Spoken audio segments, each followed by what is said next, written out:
dans le recueil La clairvoyance du père Brown de Gilbert Keith Chesterton. La 11e nouvelle intitulée L'épée brisée. Publiée en 1919. Lue par Coralie pour Vocalivre. L'épée brisée. La forêt tendait vers un ciel sombre, d'un bleu-vert d'ardoise, ses 1000 bras gris, ses millions de doigts d'argent. Les étoiles étaient froides et brillantes comme des éclats de glace. Toute la campagne, dont les bois épais étaient de loin en loin, parsemés de fermes, était raidie par une cruelle gelée. Les espaces noirs entre les trous semblaient les cavernes insondables d'un impitoyable enfer scandinave, d'un enfer de froid infini.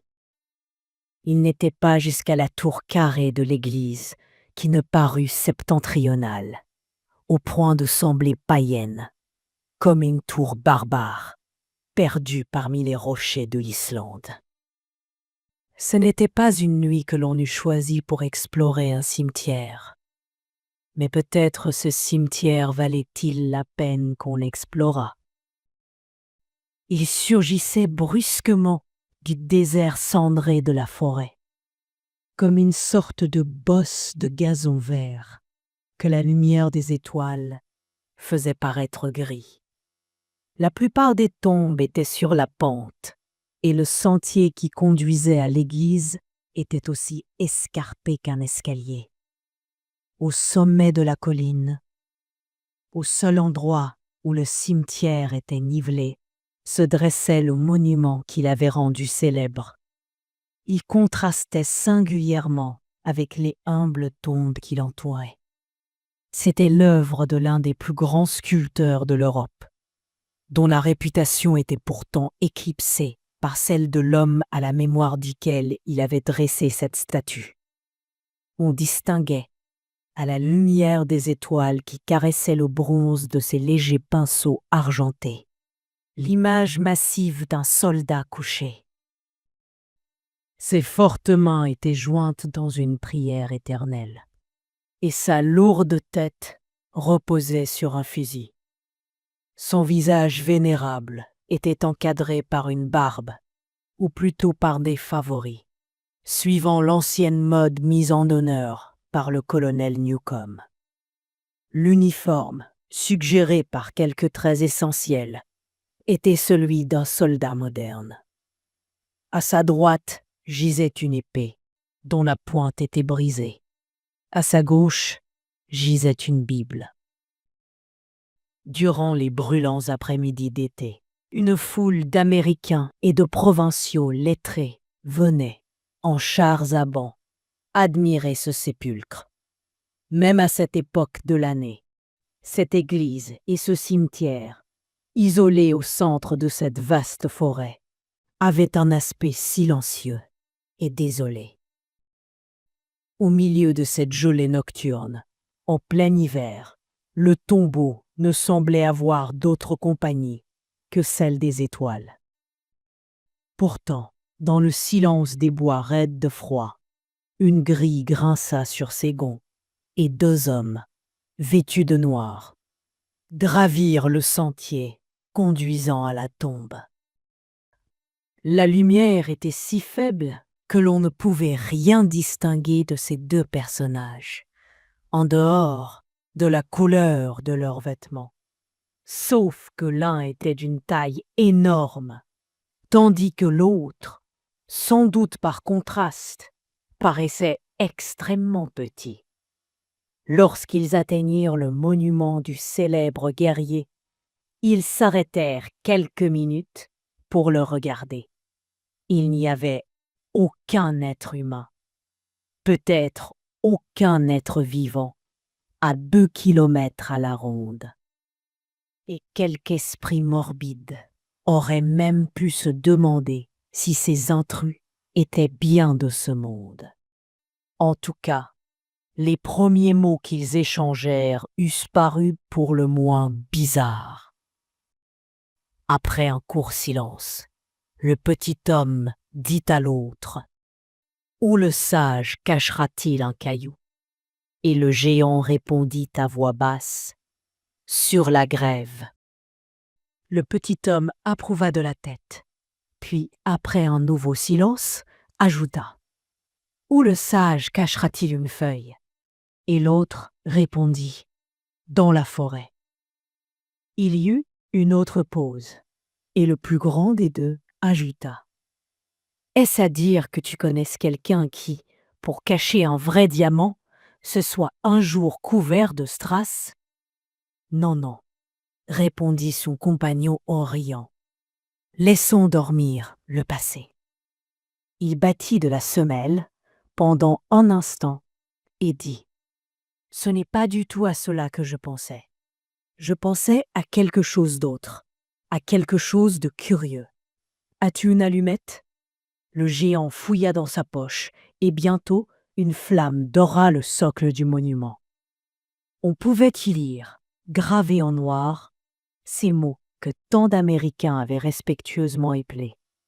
À la mémoire du général Sir Arthur Sinclair, héros et martyr, qui toujours vainquit ses ennemis et toujours les épargna, et qui fut enfin traîtreusement massacré par eux. Que Dieu, en qui il avait foi, le récompense et le venge. L'allumette brûla les doigts du géant, noircit et tomba. Il allait en frotter une autre, lorsque son petit compagnon l'arrêta. Cela suffit, mon vieux flambeau. J'ai vu ce que je voulais voir. Ou plutôt, je n'ai pas vu ce que je ne désirais pas voir. Et maintenant, nous avons 2 kilomètres à faire, le long de la route, pour gagner l'auberge la plus proche, où je tâcherai de tout expliquer. Car Dieu sait que l'on ne peut oser conter une telle histoire sans un bon feu et un bon pot de bière. Ils redescendirent le sentier escarpé, refermèrent derrière eux la grille rouillée et partirent d'un bon pas à travers la forêt, frappant du pied la route gelée. Ce ne fut qu'après 5 minutes que le petit homme reprit. Oui, le sage cache un caillou sur la grève. Mais que fera-t-il s'il n'y a pas de grève? Es-tu au courant de cette affaire Sinclair?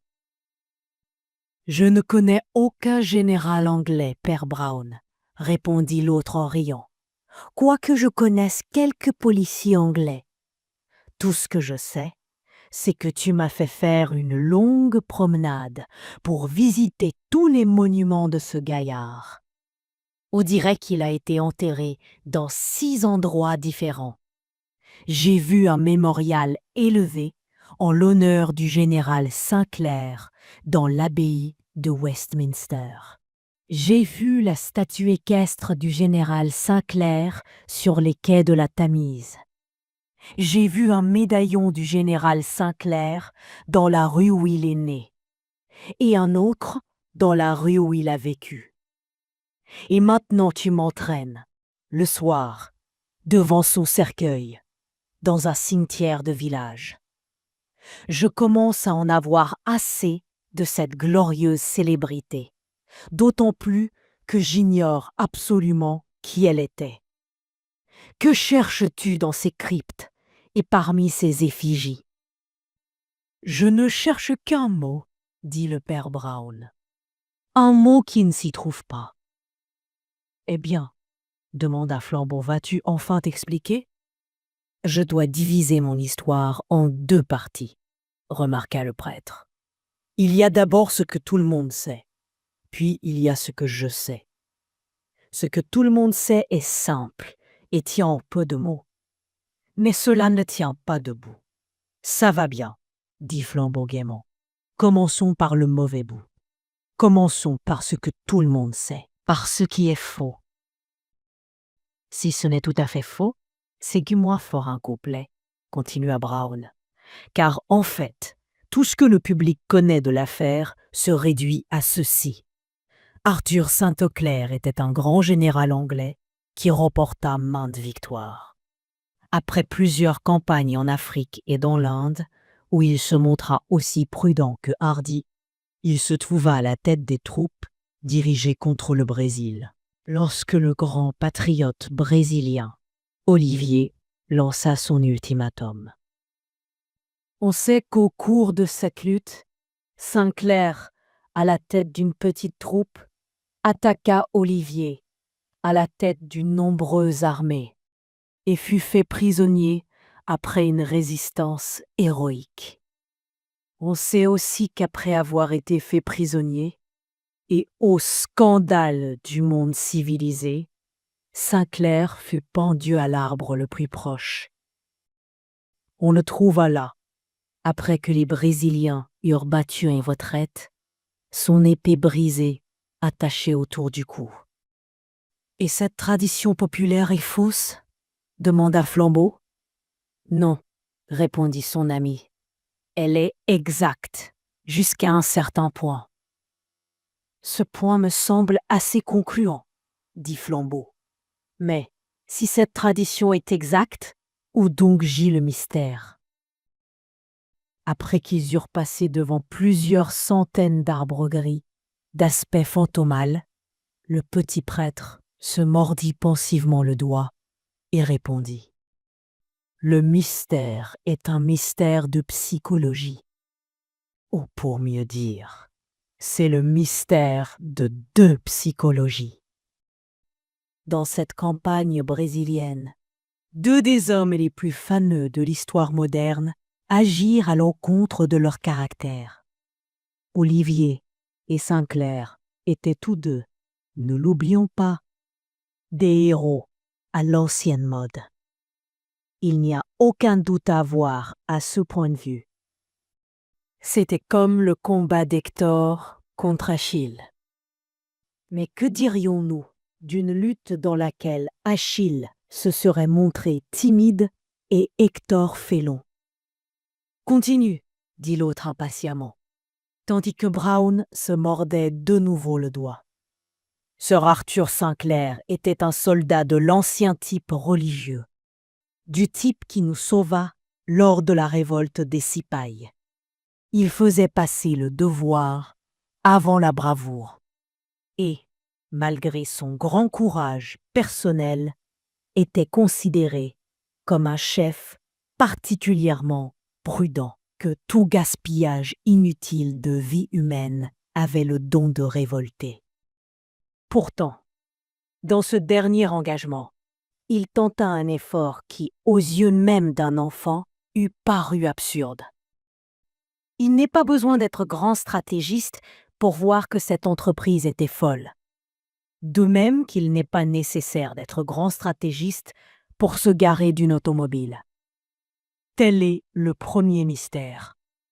Où le général anglais avait-il la tête?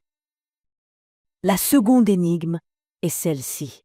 Où le général brésilien avait-il le cœur? On peut considérer le président Olivier comme un utopiste ou un fléau public. Mais ses pires ennemis reconnurent toujours qu'il était magnanime comme un chevalier errant. Tous les autres prisonniers qu'il fit sur le champ de bataille furent ou bien relâchés ou bien comblés de présents. Des hommes qui lui avaient nui gravement sortirent de son camp, profondément touchés par la douceur et la simplicité de son caractère. Pourquoi devait-il se venger aussi cruellement, une seule fois dans toute sa carrière, et cela précisément contre un homme qui n'avait pu lui faire de tort? Voilà tout le problème. L'un des hommes les plus sages qui fut agit comme un idiot, sans aucune raison apparente. L'un des hommes les meilleurs qui fut agit comme un démon, sans aucune raison apparente. Voilà tout le mystère, en 2 phrases, et je te laisse le soin de le résoudre, mon garçon. C'est un soin que je ne prendrai pas, dit l'autre. C'est ton affaire, et je te mets en demeure de t'exécuter. Soit, reprit le père Brown, il ne serait pas juste de parler de la tradition populaire comme j'en ai parlé, sans ajouter que 2 faits nouveaux se sont produits depuis. Je ne puis dire qu'ils ont jeté un nouveau jour sur les événements, car personne ne peut en découvrir le sens. Mais ils ont, si je puis dire, projeté sur eux une nouvelle ombre. Ils en ont orienté l'obscurité dans une nouvelle direction. Le premier de ces faits est le suivant. Le médecin de famille des Sinclair se brouilla avec eux et publia une série d'articles violents dans lesquels il soutenait que le général défunt était affligé d'une folie religieuse. Mais, pour autant qu'on examinât ses arguments, cette allégation revenait à dire qu'il était simplement religieux. Ces attaques, en tout cas, ne portèrent pas. Tout le monde savait depuis longtemps que la vie de Sinclair avait été, à diverses reprises, marquée par ces excentricités qui caractérisent la piété puritaine. Le second incident suscita plus d'émoi. Dans les rangs de l'infortuné régiment qui livra le téméraire engagement de la Rivière Noire, se trouvait un certain capitaine Keith, qui était, à cette époque, fiancé à la fille de Sinclair, et qui l'épousa par la suite. Il avait été au nombre des prisonniers capturés par Olivier, et comme tous les autres, sauf son général, semble avoir été généreusement traité et promptement libéré. 20 ans après, cet homme, alors le lieutenant-colonel Keith, publia une sorte d'autobiographie intitulée « Un officier anglais en Birmanie et au Brésil ». À l'endroit où les lecteurs recherchèrent avidement des détails circonstanciés concernant le désastre de l'expédition de Sinclair, ils purent lire ce passage. Partout ailleurs, dans ce livre, j'ai narré les événements exactement comme ils se produisirent. Car je n'ai pas renoncé à cette conviction démodée que la gloire de l'Angleterre est assez ancienne pour prendre soin d'elle-même. Je ferai pourtant une exception concernant cette défaite de la Rivière Noire. Les raisons que j'ai d'agir ainsi, quoique personnelles, sont impérieuses et honorables. J'ajouterai pourtant ceci pour rendre justice à la mémoire de deux hommes distingués. Le général Sinclair a été accusé d'incapacité à cette occasion. Je puis du moins certifier que cet engagement, s'il était bien compris, serait considéré comme l'un des plus brillants et des plus clairvoyants de sa carrière militaire. D'après la même tradition, le président Olivier fut accusé d'une cruelle injustice. Je crois devoir rendre cet hommage à l'honneur d'un ennemi, en disant ici qu'il manifesta, dans ces circonstances, une bienveillance plus généreuse encore que de coutume. Pour m'exprimer familièrement, je puis assurer mes compatriotes que Sinclair ne fut pas aussi sot, ni Olivier aussi brutal qu'ils peuvent le paraître. C'est tout ce que j'ai à dire, et rien au monde ne pourra m'induire à y ajouter un mot. Une grosse lune gelée était apparue, comme une boule de neige brillante, derrière le réseau des branches. Et c'est à sa lueur que le narrateur avait pu suppléer à son défaut de mémoire, en citant le texte du capitaine Keith d'après un bout de papier imprimé. Lorsqu'il le replia, pour le remettre en poche, Flambeau jeta les bras au ciel, dans un geste bien français. « Attends un peu, attends un peu !» cria-t-il avec agitation. « Je crois que je puis deviner du coup. » Il continua son chemin, en respirant bruyamment, sa tête noire et son cou de taureau penché en avant, comme s'il voulait établir un record de marche. Le petit prêtre, amusé et curieux, avait quelque peine à le suivre en trottant derrière lui. Devant eux, les arbres s'écartaient légèrement, à droite et à gauche, et la route descendait dans une claire vallée, baignée par la lune, avant de s'enfoncer de nouveau sous bois, comme un lapin dans son terrier. L'entrée de la forêt, au loin, semblait petite et ronde, comme l'orifice d'un tunnel de chemin de fer. Mais elle n'était pas à plus de 100 mètres et s'ouvrait, béante, comme une caverne, lorsque Flambeau reprit la parole. « J'ai trouvé !» cria-t-il enfin, en se frappant la cuisse de sa main puissante. « Il m'a suffi de 4 minutes de réflexion pour reconstituer toute ton histoire. » « À la bonne heure, » approuva son ami. « Conte-la-moi. » Flambeau leva la tête, mais baissa la voix. « Le général Sir Arthur Sinclair, dit-il, appartenait à une famille où la folie était héréditaire, et il voulait, avant tout, cacher ce secret à sa fille, et, si possible, à son futur gendre. À tort ou à raison, il crut sentir le moment fatal approcher, et résolut de se suicider.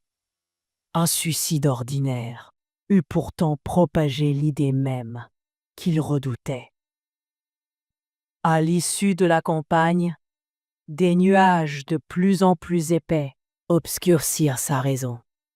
Et enfin, dans un mouvement de folie, il sacrifia son devoir d'homme public à son devoir d'homme privé. Il se précipita témérairement dans la mêlée, dans l'espoir de périr dès les premiers coups.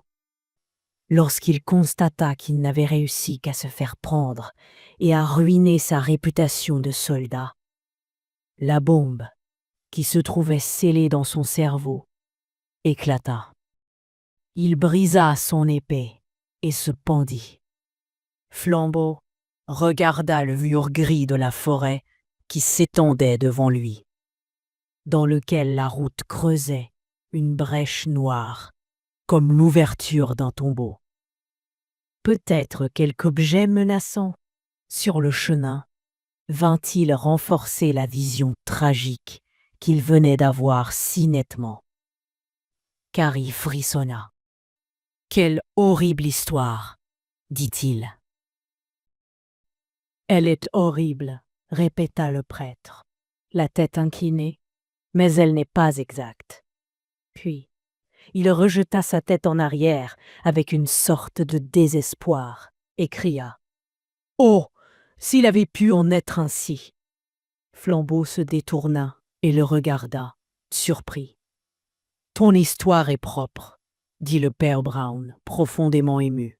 « C'est une histoire aussi touchante, aussi pure, aussi blanche que la lune que voilà. La folie et le désespoir sont relativement candides. Il y a pis que cela, Flambeau. » Le détective regarda, avec égarement, la lune que son ami venait d'évoquer. Et, à cet instant même, une branche d'arbre recourbée vint se dessiner sur le disque brillant, comme la corne d'un démon. « Père, père !» cria-t-il, en levant les bras et en pressant encore le pas. « Crois-tu que cela ait pu être pire encore ?»« Bien pire, » dit Brown, comme un morne écho. Et ils plongèrent dans le sombre cloître de la forêt, dont les colonnes couraient de chaque côté de la route, comme une vague tapisserie, comme ces sombres corridors que l'on parcourt en rêve. Lorsqu'ils furent arrivés au cœur même du bois, et qu'ils se sentirent environnés d'un feuillage invisible, le prêtre reprit. « Où le sage cachait-il une feuille ? Dans la forêt. » « Mais que fait-il s'il n'y a pas de forêt ?»« Eh bien, dit Flambeau, avec irritation, que fait-il ? » ?»« Il fait pousser une forêt pour l'y cacher, » répondit l'autre d'une voix sourde. « Un terrible péché. »« Voyons, cria son ami avec impatience, car le bois sombre et ce sombre récit commençaient à lui donner sur les nerfs. Vas-tu, oui ou non, me conter cette histoire? Quel autre témoignage possèdes-tu? Il y a 3 autres fragments de témoignages que j'ai dénichés dans les coins et les recoins de l'affaire. Je suivrai, pour te les donner, l'ordre logique, de préférence pas l'ordre chronologique. Avant tout, la source à laquelle nous puisons le récit de la bataille est fournie par les dépêches d'Olivier lui-même. Elles sont parfaitement claires. Il s'était retranché avec 2 ou 3 régiments sur les hauteurs qui commandent la vallée de la rivière Noire, sur la rive opposée de laquelle se trouvait une zone marécageuse. Au-delà, le sol s'élevait doucement. C'est là que se trouvait le premier avant-poste anglais, soutenu par d'autres, situé assez loin sur ses derrières. Les troupes anglaises, dans l'ensemble, étaient de beaucoup supérieures. Mais ce régiment s'était suffisamment détaché du gros de l'armée pour qu'Olivier ait eu l'idée de traverser la vallée pour tenter de l'en séparer. Au coucher du soleil, celui-ci s'était pourtant décidé à conserver ses positions qui étaient très fortes. À l'aube, le lendemain, il fut stupéfait de voir que cette poignée de soldats, sans aucun appui de l'arrière-garde, avait traversé la rivière, les uns sur un pont, vers la droite, les autres à l'aide d'un gué, en amont, pour se masser sur la rive marécageuse, en dessous de ses positions. Il était déjà inconcevable qu'une troupe aussi faible tentât d'attaquer celle-ci. Mais Olivier constata un fait encore plus extraordinaire.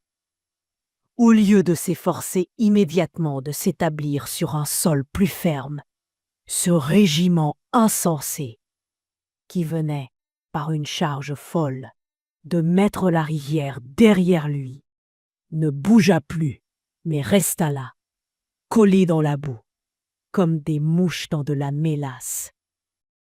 Inutile de dire que les Brésiliens creusèrent de grands vides dans les rangs des Anglais, qui ne purent répondre que par une vive fusillade, qui se ralentit bientôt. Pourtant, ils ne rompirent pas les rangs. Et le récit laconique d'Olivier se termine par un hommage d'admiration au courage mystique dont firent preuve ces imbéciles.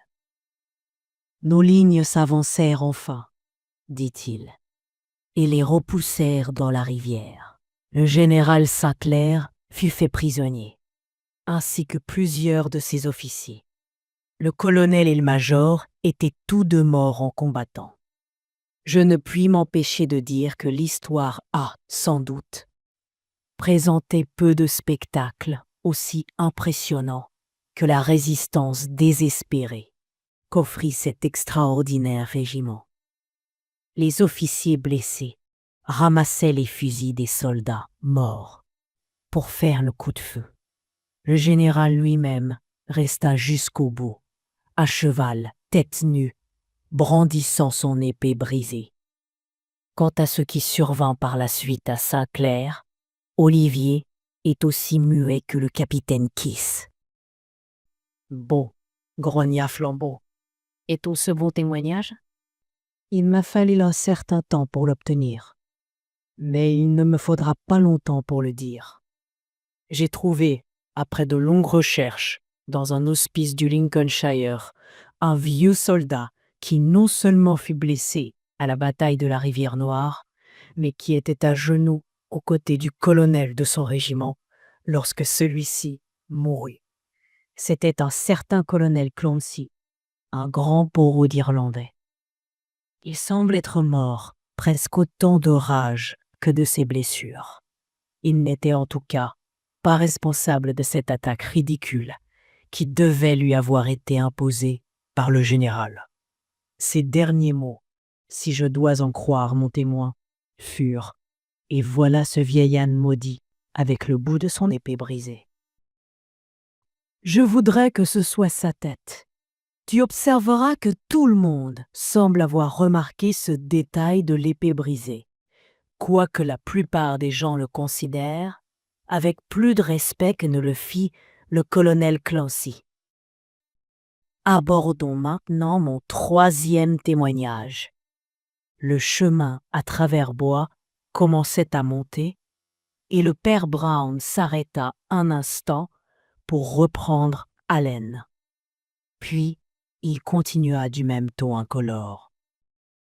Il y a 1 mois ou 2, mourut, en Angleterre, un certain fonctionnaire brésilien qui, s'étant brouillé avec Olivier, avait été contraint de quitter le pays. Il était bien connu ici et sur le continent. C'était un Espagnol du nom d'Espado, un vieux dandy au teint jaune avec un nez crochu. Je le connaissais et pour diverses raisons, j'obtins l'autorisation d'examiner les documents qu'il avait laissés. C'était un catholique, naturellement, et j'avais assisté à ses derniers moments. Il ne possédait rien qui pût éclairer quelques coins de la sombre affaire Sinclair, si ce n'est 5 ou 6 vulgaires cahiers d'écoliers renfermant le journal d'un soldat anglais. Je ne puis que supposer que les Brésiliens le trouvèrent sur l'un des morts. Quoi qu'il en soit, ce journal s'arrêtait brusquement la veille de la bataille. Mais le compte rendu de la dernière journée de la vie de ce malheureux valait certes la peine d'être lu. Je l'ai ici sur moi. Mais il fait trop noir pour le lire. Je t'en donnerai un résumé. La première partie du récit est remplie de plaisanteries, adressées sans doute par les hommes à un certain personnage qu'ils appellent le vautour. Il ne me semble pas que cet individu, quel qu'il ait été, fût un des leurs ou même un Anglais. Il n'est pas non plus désigné comme un ennemi. Il doit avoir été une sorte d'intermédiaire, de non-combattant, peut-être un guide ou un journaliste. Il s'est enfermé pour parler au colonel Clancy, mais il s'entretient plus fréquemment avec le major. Ce major occupe une place importante dans le journal du soldat. Il y paraît comme un homme maigre, aux cheveux bruns, répondant au nom de Murray, un Irlandais du Nord et un puritain.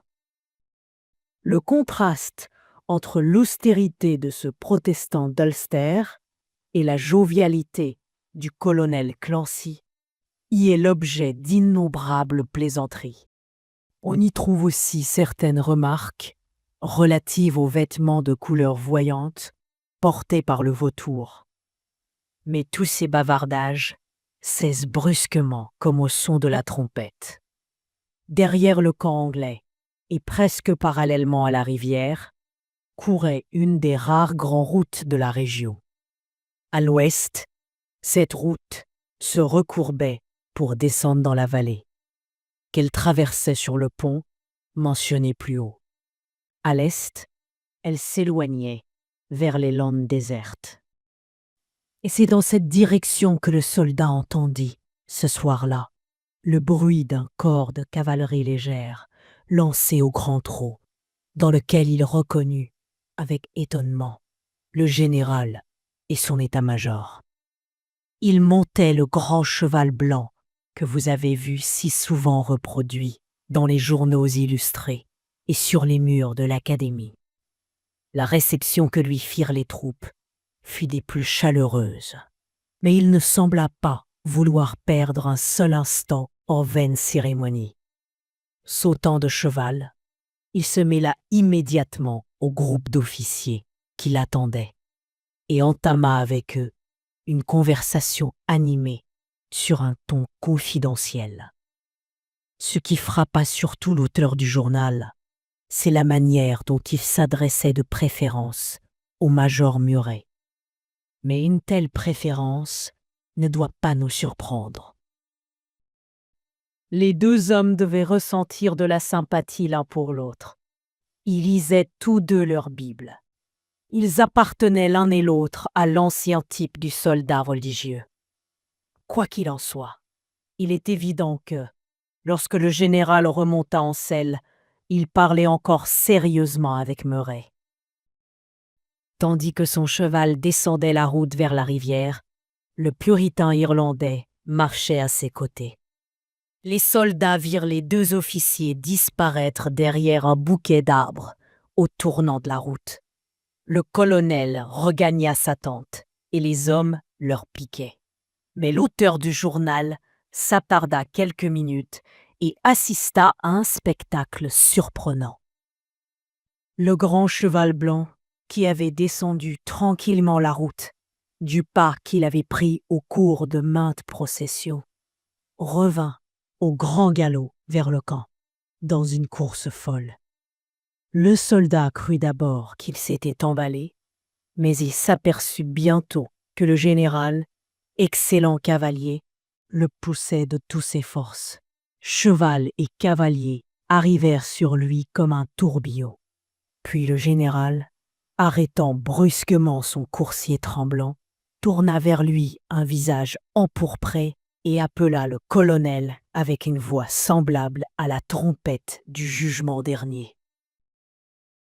Je conçois que les événements de cette épouvantable catastrophe ont dû tomber les uns sur les autres, dans l'esprit des soldats, comme les murs d'une maison qui s'écroule.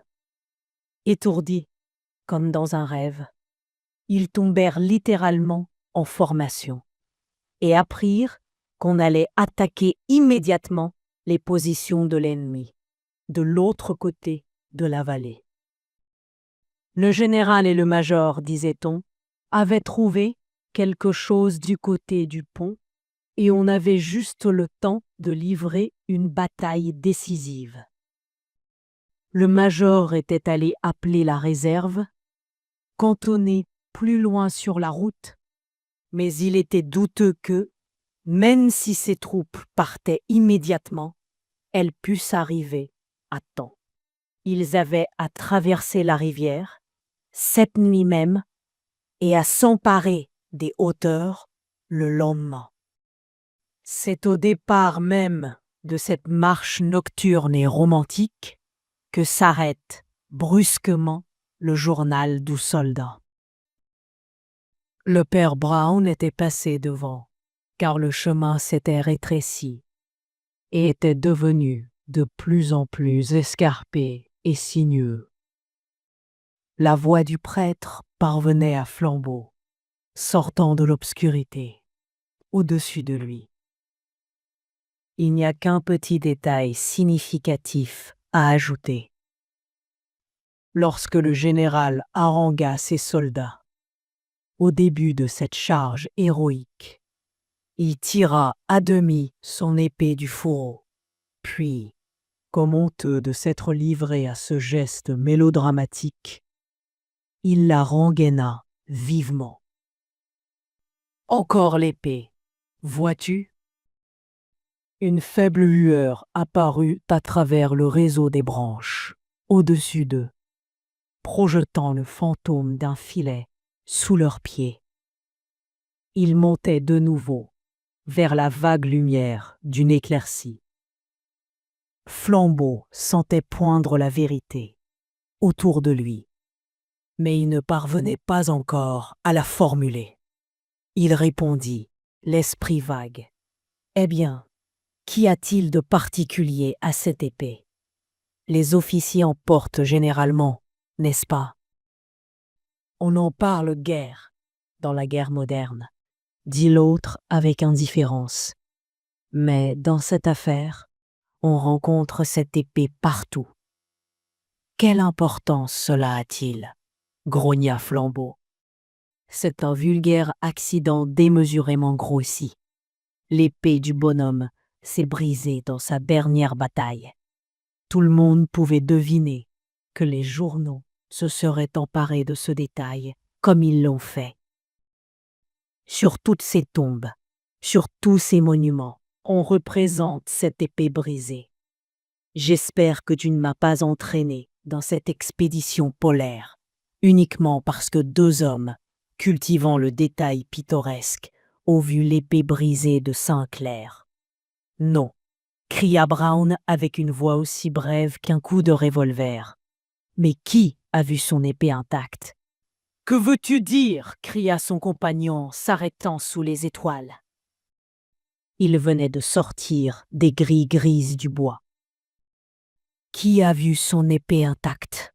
Répéta le père Brown, avec entêtement. Pas l'auteur du journal, en tout cas. Le général la rengaina juste à temps. Flambeau regarda autour de lui, dans le clair de lune, comme un homme, brusquement aveuglé, pourrait regarder en plein jour. Et son ami continua, en s'animant pour la première fois. Je ne puis le prouver, Flambeau, même après avoir examiné tous ces monuments. Mais j'en suis certain. Permets-moi d'ajouter un fait encore plus insignifiant qui couronne l'édifice. Par une étrange coïncidence, le colonel tomba l'un des premiers. Il tomba longtemps avant que les troupes n'en vinssent aux prises. Mais il vit l'épée brisée de Sainte-Claire. Pourquoi était-elle brisée? Comment s'était-elle brisée? Mon ami, elle l'était avant la bataille. « Oh !» cria Flambeau dans une sorte de raillerie éperdue. « Et où se trouve l'autre morceau, s'il te plaît ?»« Je puis te répondre, » dit vivement le prêtre. « Elle est dans le coin nord-est du cimetière de la cathédrale protestante de Belfast. »« Vraiment? Y as-tu été voir ?»« Cela m'est impossible, » reprit Brown, avec un sincère regret. La tombe est couverte par un grand monument de marbre blanc. Un monument élevé à la mémoire de l'héroïque major Murray, qui tomba en combattant glorieusement à la fameuse bataille de la Rivière Noire. Flambeau sembla soudain galvanisé. C'est-à-dire, dit-il d'une voix rauque, que le général Saint-Clair haïssait Murray et l'assassina sur le champ de bataille, afin que... Théocore rempli de pensées pures et bienveillantes. Ce fut pis que cela. J'y renonce, ma réserve d'hypothèses néfastes est épuisée. Le prêtre sembla hésiter quelque temps. Il dit enfin: « Où un sage cache-t-il une feuille?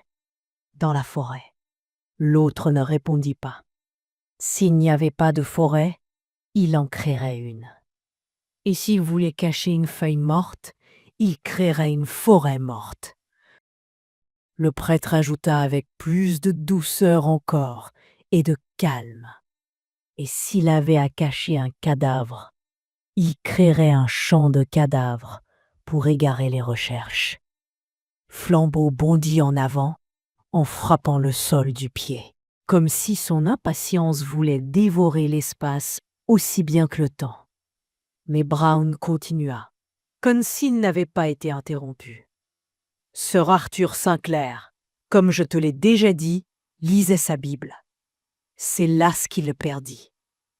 Quand les hommes comprendront-ils qu'il est parfaitement inutile qu'ils lisent leur Bible, s'ils ne lisent pas aussi la Bible des autres? Un imprimeur lit la Bible et y trouve des fautes d'impression. Un Normand lit la Bible et y trouve la polygamie. Un scientiste chrétien lit la Bible et y trouve que nous n'avons ni bras ni jambes. Sinclair était un vieux soldat anglo-indien. Il était aussi protestant. Représente-toi ce que cela peut signifier. Et, pour l'amour de Dieu, vois les choses en face. Cela peut indiquer un homme d'une grande puissance physique, vivant sous un soleil tropical, au milieu d'une société orientale, et s'imbibant, sans choix ni guide, de l'atmosphère d'un livre oriental. Il préférait naturellement le Vieux Testament au nouveau. Et il trouva, tout aussi naturellement, dans le Vieux Testament, tout ce qu'il pouvait désirer. La luxure, la tyrannie, la trahison. Oh, je veux bien croire qu'il fut honnête, selon l'expression courante. Mais à quoi sert à un homme d'être honnête, s'il adore ce qui ne l'est pas? Dans chacune des régions tropicales et secrètes où se rendait cet homme, il entretenait un harem, torturait des témoins, amassait des trésors mal acquis. Mais il eût prétendu, sans baisser le regard, qu'il faisait tout cela pour la gloire du Seigneur. J'exprimerai suffisamment mon idée sur ce point en demandant quel Seigneur. Quoi qu'il en soit, une fois qu'on s'est engagé sur cette voie, on passe par une porte de l'enfer après l'autre, dans des cercles de plus en plus étroits. C'est là la pire critique que l'on puisse faire du crime. Loin d'élargir, de développer la personnalité, il la rend plus étroite, plus mesquine. Sinclair se débattit bientôt dans les filets des maîtres chanteurs et dans les difficultés financières. À l'époque de la bataille de la Rivière Noire, il était tombé, de monde en monde, en cet endroit que Dante place au fin fond de l'univers. « Que veux-tu dire » demanda Flambeau. « Je veux dire ceci » répliqua le prêtre, en indiquant du doigt une flaque recouverte de glace qui brillait sous la lune. « Te souviens-tu de ceux que Dante plonge dans le dernier cercle de glace ? Les traîtres, dit Flambeau en frissonnant, contemplant le paysage monstrueux au milieu duquel il se trouvait, avec ses arbres aux silhouettes moqueuses et presque obscènes. Il était près de s'imaginer qu'il était lui-même Dante, et que le petit ami, dont le filet de voix coulait à ses côtés, était un autre Virgile, le conduisant à travers une région de péchés éternels. La voix poursuivit.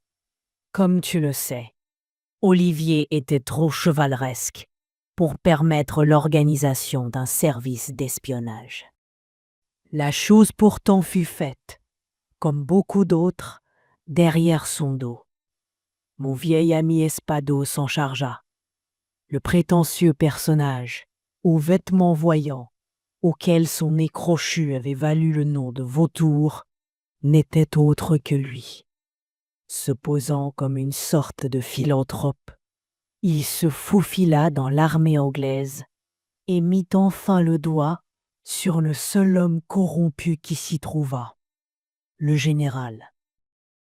Sinclair avait cruellement besoin d'argent, de beaucoup d'argent. Le médecin de la famille menaçait de faire ces extraordinaires révélations dont la publication fut plus tard interrompue. Des histoires monstrueuses et préhistoriques. Dans une maison de Park Lane, des crimes commis par un Anglais et par un évangéliste qui fleurait le sacrifice humain et la traite des esclaves. Il avait également besoin d'argent pour doter sa fille, car il lui était aussi indispensable de paraître riche que de l'être. Il coupa le dernier fil, fournit des renseignements au Brésil et fut abondamment subsidié par l'ennemi. Mais un autre homme avait appris à connaître Espado le vautour.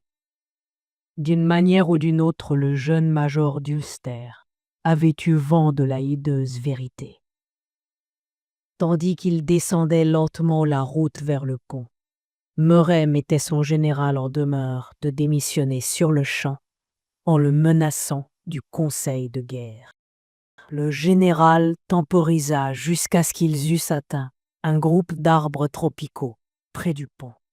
Et là, près de la rivière chantante et des palmiers baignés de soleil, car je vois d'ici le tableau, il tira son épée et la plongea dans le corps du major.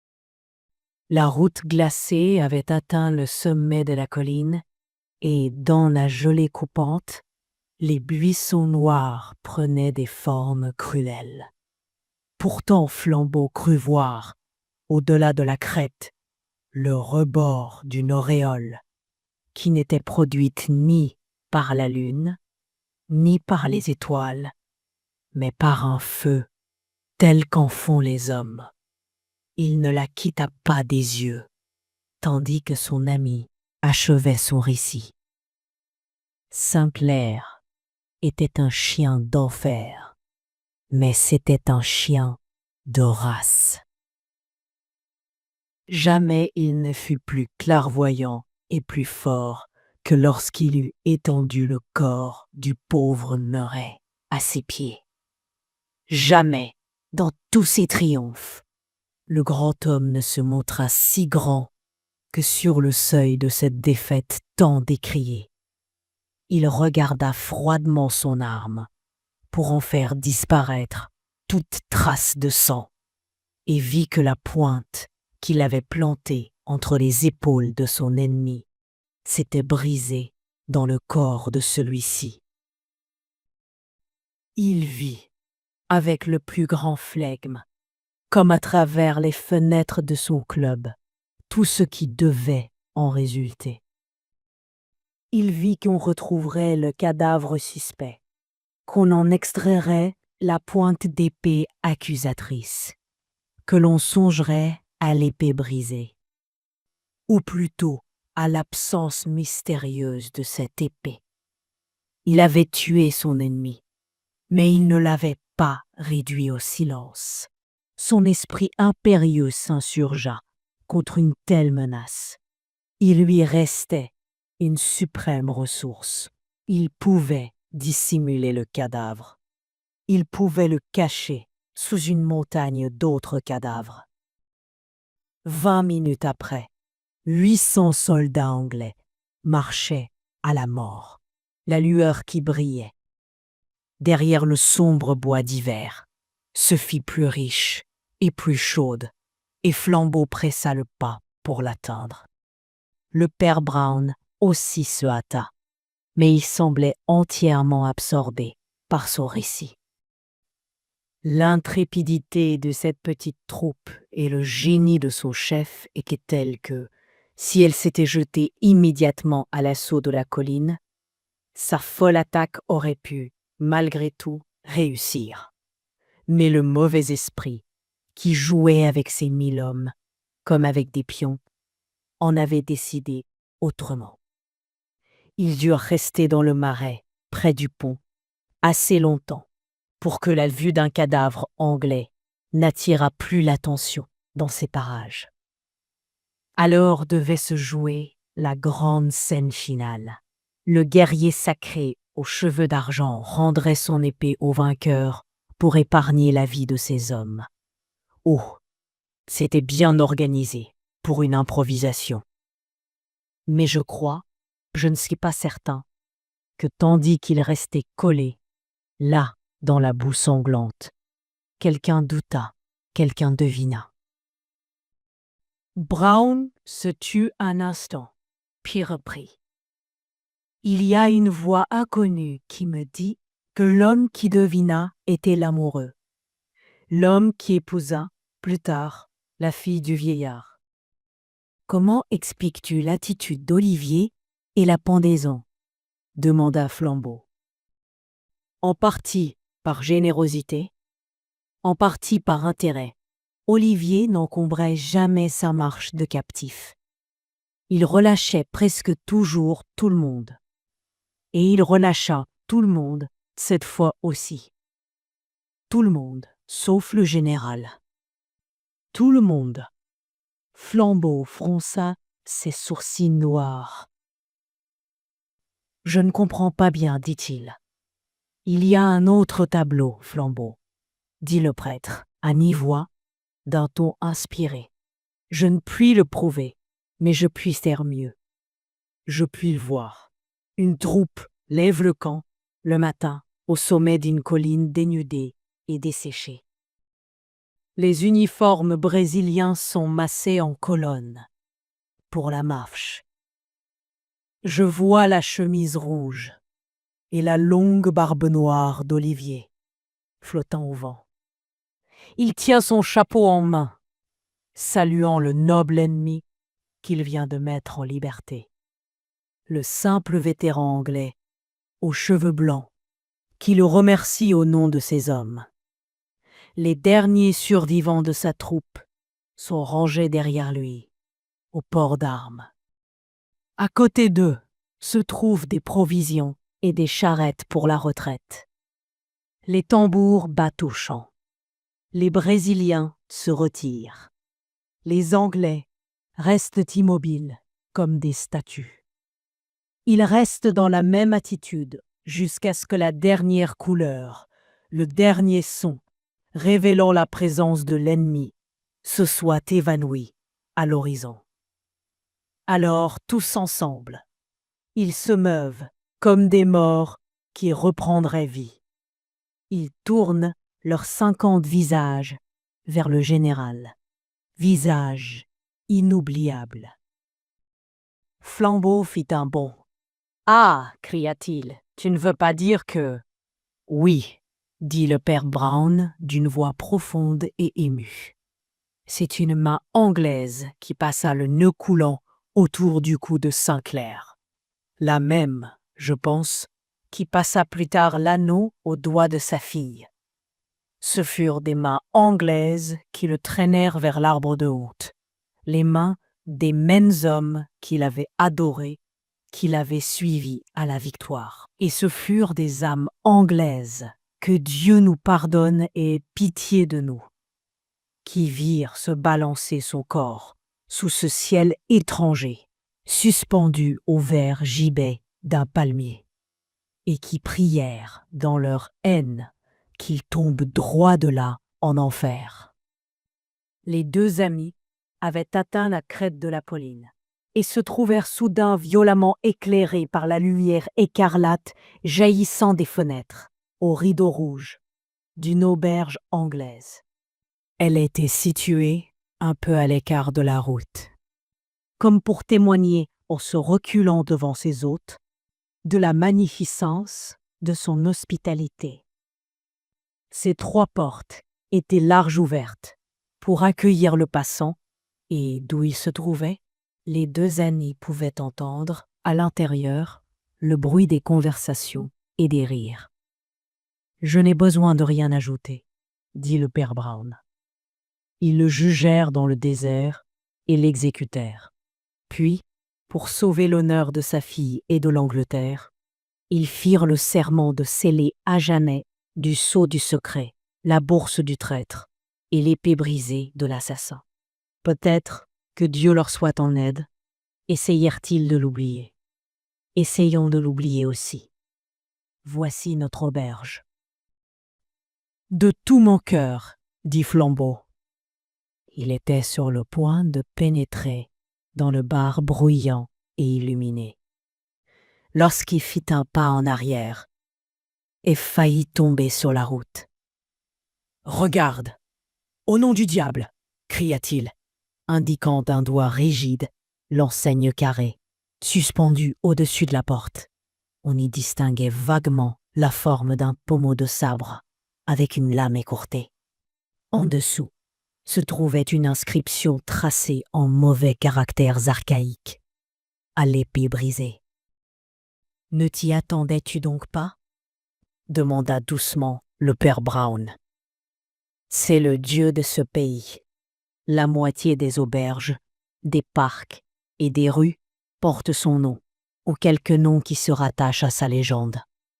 J'espérais ne plus jamais voir ce lépreux, dit Flambeau en crachant sur le chemin.